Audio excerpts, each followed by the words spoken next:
And we are now joined by Belmont head coach Casey Alexander. First of all, Casey, it's great to see you, man. It's always fun to catch up with you.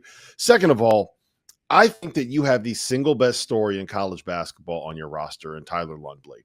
He is a guy that went from being a walk-on at two different programs, losing spots here, losing spots there. He comes to see you guys. He plays with you guys. He earns a scholarship, and he, oh, by the way, might be the best shooter in college basketball this season. Talk to me about Tyler and how much fun it is to coach this guy. Yeah, a lot of fun. The guy works super hard. He's earned every bit of success that he has enjoyed on our team. You know, it's he joined us in the last summer after we had finished our team workouts. He wasn't even part of our team really until August rolled around and kind of fall camp started. And it took him a good while to get himself going. It's not like he just, started at a 10 and never looked back. He had to find his way. We wondered what his role would be. But over the course of time, clearly he showed how dynamic he can be as a shooter, and his confidence is at an all-time high. The story of how he ended up at Belmont is really cool. Can you just kind of walk me through how you found him, where he came from, and how he ended up at your program? Yeah, the shortest version is he was 1 year. He's from Texas, from Dallas. So he goes to SMU as a freshman, plays for Tim Jankovich. Jank gets let go at the end of that season, so he transfers across town to TCU, where he technically was a walk-on there for 2 seasons as well. The irony in some of this is 3 seasons he went in as a walk-on, had all 3 years paid for. But then Jank calls me because he leaves TCU kind of in the 11th hour, not really at his choosing. Jank calls me and says, I think this guy would be good for you. And, I'm like, hey, we have nothing to lose. We don't have any scholarships. If he wants to pay his way, he's a great kid. He's a 4.0 student. He fits our profile for what we like, and the rest is history. So, yeah, so all of us are just waiting on Jank to send me that finder's fee. I haven't heard from him yet. Hey, Casey, a year ago, really the last few years, it's been tough for you because, Belmont is a program based on culture, on development, on evaluation, on all those things. And let's face it, you're not the only ones, but you've been rated. And kind of what made Belmont's course so great has kind of been taken away from it to some degree. You got to kind of refine yourself here and adjust. But this past offseason was a little bit different. You didn't lose that much to the portal. You only lost one guy to the portal. You lost some guys to graduation. But what was that like this year, and how were you able to maybe readjust to be able to figure this thing out a little bit differently? Yeah, we lose Isaiah Walker to the portal. Isaiah was a 4-year guy for us that actually graduated from Belmont, led us in minutes last year. And so we were disappointed there, but we understood, what his decision was. And so we do move into this season with a little bit more clarity with our roster. It feels so much better because you don't have to start over. You spend all year, who your seniors are going to be and who you're losing as a senior. But you don't know who's going to transfer out. And in this case, with it just being Isaiah, it gave us such a better starting point this summer with our current roster. And I think we're much, much farther along. There's enough time, no matter what your roster looks like, to get ready to play games and put your offense and defense in. But understanding the personalities of each individual player, and when the lights come on, who's going to rise to the top? How are they going to be in games? How are they going to be when they're playing or getting taken out of games? Those kinds of things are a feel through process with new players. And we have the luxury this year of having a lot of the guys back.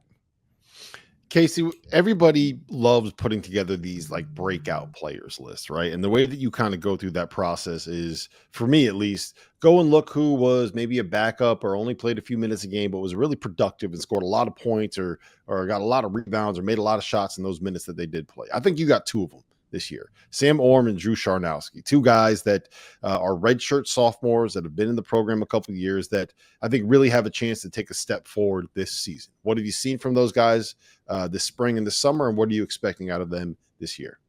Yeah, I completely agree with you. Both guys redshirted as freshmen due to injuries. Sam Orm has a labrum tear and basically he didn't even practice as a freshman. And then Charnowski had some lingering knee problems that hurt him in the fall, and we just decided to redshirt. So last year was really, even though they've been in our program already, it was really the first year either one of them had a chance to put a package together. And both showed great flashes of what they can do, and both still suffered from a lot of injuries. And so clearly what we need the most from them is for them to be available. And I think if they are, we'll see exactly what you're asking about, which is two really dynamic players with length and athleticism, guys that can play all over the floor and do a multitude of things that help your team win. What was kind of the biggest thing that you wanted to do this past offseason? It looked like you had a little bit more versatility. You're a little bit deeper. You had a couple of those freshmen who redshirted last year, which you guys have done so well over the years. What was it in particular that you were trying to do to maybe make this team a little bit better this year? Well, a lot of it, as we've already talked about, was out of our control because we didn't know who was staying and who was leaving. So the first objective for all of us, I think, if you like your players, is retention. And we have a really good nucleus of maybe 5 guys that played significant minutes, were heavily in our rotation that return. But we also have 3 red shirts that we feel like will be plug and play guys, all double-digit minute guys that were in the program last year. So you're looking at kind of 8 returners from day one who know your program, know your system, know you as a coach, and that's a really significant place to start. We're cautious because just because it feels better and a little bit easier, doesn't mean our team is going to be better.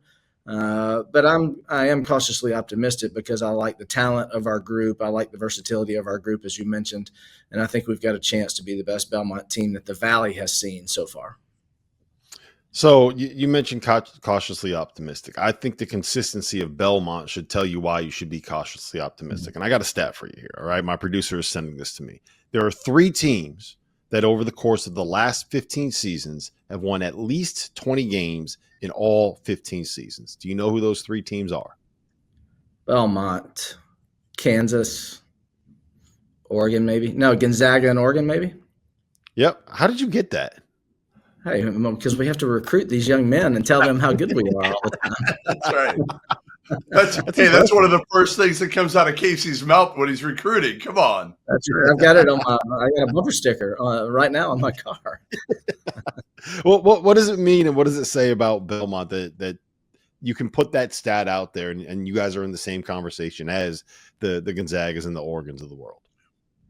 Yeah, well, I mean, it's a credit to Belmont, the institution. I mean, they give us everything that we need to kind of plug and play and have success. We've got great facilities. We've got a lot of tradition with championships. We've got a great city that's very attractive to young men. We've got a culture that is extraordinarily dependable. I think that's one thing that we really emphasize at Belmont is what you're going to get. There's been very little change over the course of time.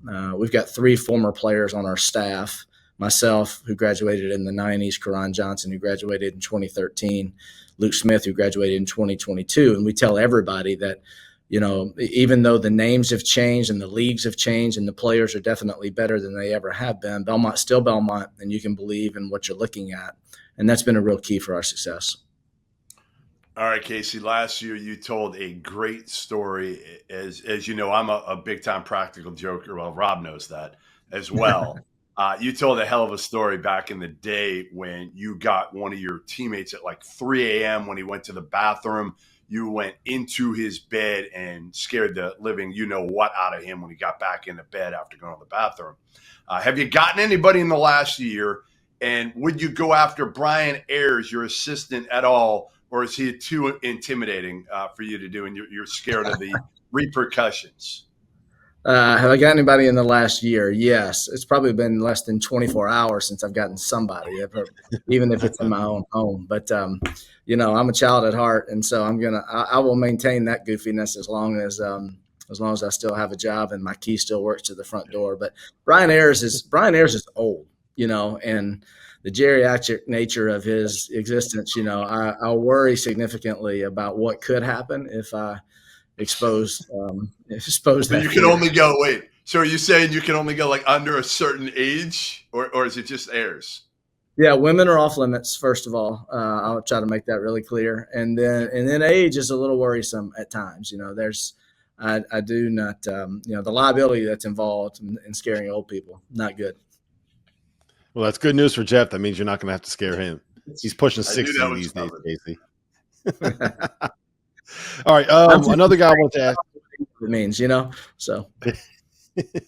I wanted to ask you about Nick McLean as well. You got a transfer coming in from Eastern Washington at the point.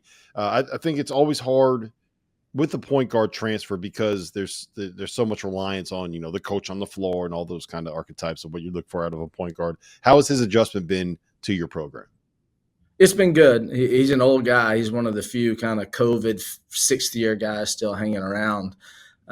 He's a beneficiary of the non-NCAA rule that allowed guys to get an extra season. So, and he's also a player that's very familiar with our program. His brother Kevin was a tremendous player on our 2019 team that won a first-round NCAA tournament game, and Kevin is still playing over in Germany, I believe.